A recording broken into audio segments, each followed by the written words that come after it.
Hello, welcome to this game review. This will be quite an interesting game.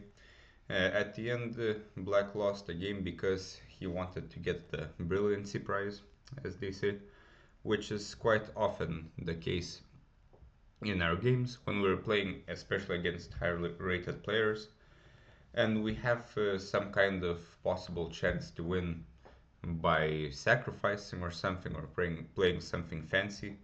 It's quite hard to control ourselves, but we do have to stay objective and not lose our common sense.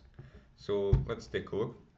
So it started as the Trompovsky d5. This is one of the ways to play. Bishop takes, e takes. So basically, white is going to put all of his pawns on dark squares, eventually perhaps playing c4 or e4 to open the center, and hopefully white is trying to make these two pawns not really count, though objectively of course this doesn't really give much. So e3, and white plays c5, but playing c5 so early seems a little bit risky and unnecessary. Black already has the bishop pair, so he doesn't really have to do anything special for now. One of the ways to play is to just develop the bishop, and then for example play h5 after g3, or just castle, and after bishop g2 c6 we can get this position, and the next plan is f5, knight d7, knight f6, and knight e4, and black is just a little bit better. Some people play it a bit different. Bishop e6 is a very interesting move, the point being that we're stopping c4 actually, and if white can't play c4 conveniently, then it's not clear what white is trying to do. Okay, c5 is possible. White plays c3, knight c6, both sides develop. Bishop f5 is a bit strange, as the bishop doesn't really do much on this diagonal, and this pawn would probably like to go somewhere. Probably even better is bishop e6 with the point of playing f5. This way we will kind of bury our bishop, but it will also always stop c4, and we can bring our rook. Or cd, for example. Okay, bishop f5. And here white took this square on d4, but now putting your knight on d4 wouldn't be a good idea, because after black can take, now white doesn't have access to this isolated pawn on d5. So this would be somewhat of a mistake. Knight f4 was also possible to attack the pawn. At this point, it's likely that black should just sacrifice the pawn. One of the ideas is queen e7, with the point of putting the queen on e5. The rook will go to d8, and white is suffering from a disadvantage in development. So knight d2 and a6. So in the opening principles, one of the important principles is not to make unnecessary pawn moves. And here a6 is really not necessary. There's no real reason to put the bishop on a7 instead of b6 if it's attacked. So we could just castle it. After this, just play here. And so a6 is a bit slow, but it's fine. Bishop a7, knight d4. But now, again with this bishop on f5, white gets some small initiative. And at this point, as mentioned, black has an hour 31. I assume we've started with an hour 30. If that's the case, black is playing a bit too quickly. If you don't know the opening by heart, you have to think. So bishop e4, and queen g4 was played, which is a bit ambitious, trying to castle queenside. But at this point, white has to understand he has the better structure, so he just has to consolidate somehow and not lose due to his king being in the center. One idea is just to take here. This sort of improves black's structure, but these two are now weak. And after, for example, bishop d3, taking here isn't really very smart. So black could play something like this, but after both sides castle, white is kind of fine, black is also fine, and the game goes on. Queen g4, castles. Now after castling queenside, black is a little bit better because this king is quite weak, and black starts to gain the initiative. So knight e5, queen g3 and a5, nice move.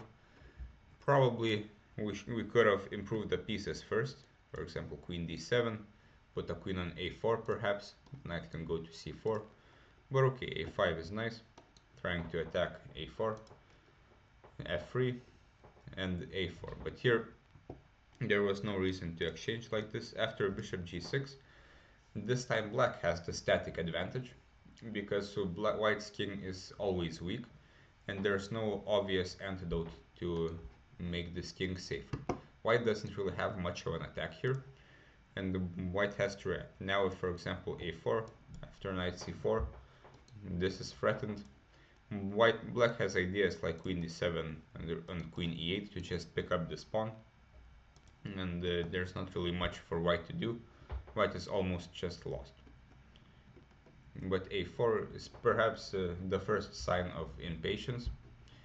Now there are trades, knight b3, queen b6, and this is a little bit uncoordinated. Now this bishop is blocked, and this bishop also blocks this rook.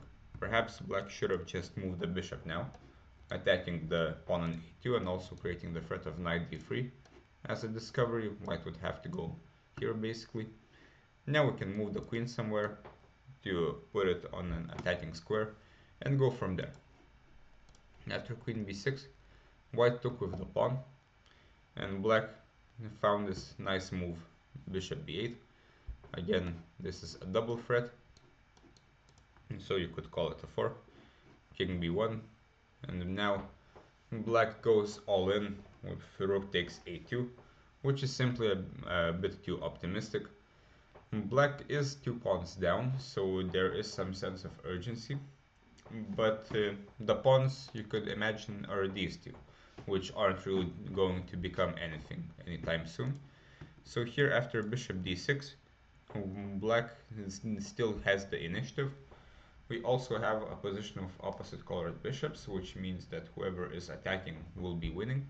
This bishop is useless, this rook is useless.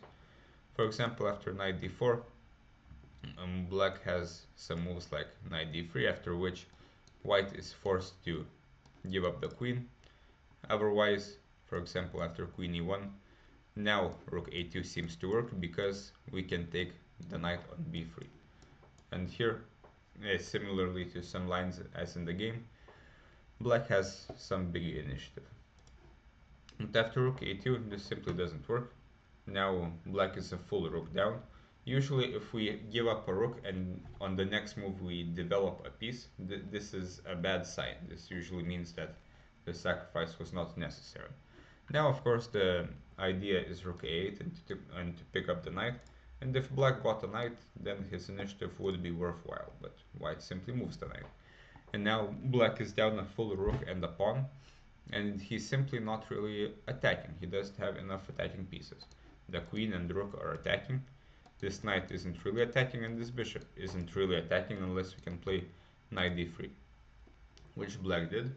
But perhaps what black missed was that he is already down a lot of material, and white uses a typical strategy. When up so much material, we can give up material to get rid of the opponent's threats.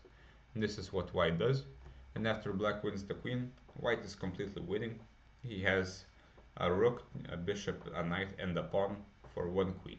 So black is completely lost, and the rest of the game didn't contain much. White attacked on the king side and sacrificed the bishop, and at this point white is completely winning. If he, for example, takes on f5, he has a million pawns. He can play d6, knight e7, alternatively rook g4, and black doesn't have counterplay. Instead, white plays rook h8, exchanging the rooks for the queen and taking a pawn, and this is still winning, but a bit softer, but this was still good enough to win the game. And here we could still play on with b6, king d3, rook g8 for example. The win is not entirely obvious yet. Black will pick up a few pawns, but the position is still winning. So the game ended like this, and yeah, as the conclusion it tends to agree, The middle game was very good for black, but he got a bit impatient and got greedy to play a nice looking move. So this is quite a common problem for a lot of players. We shouldn't play for brilliancies, we should play for the best objective move.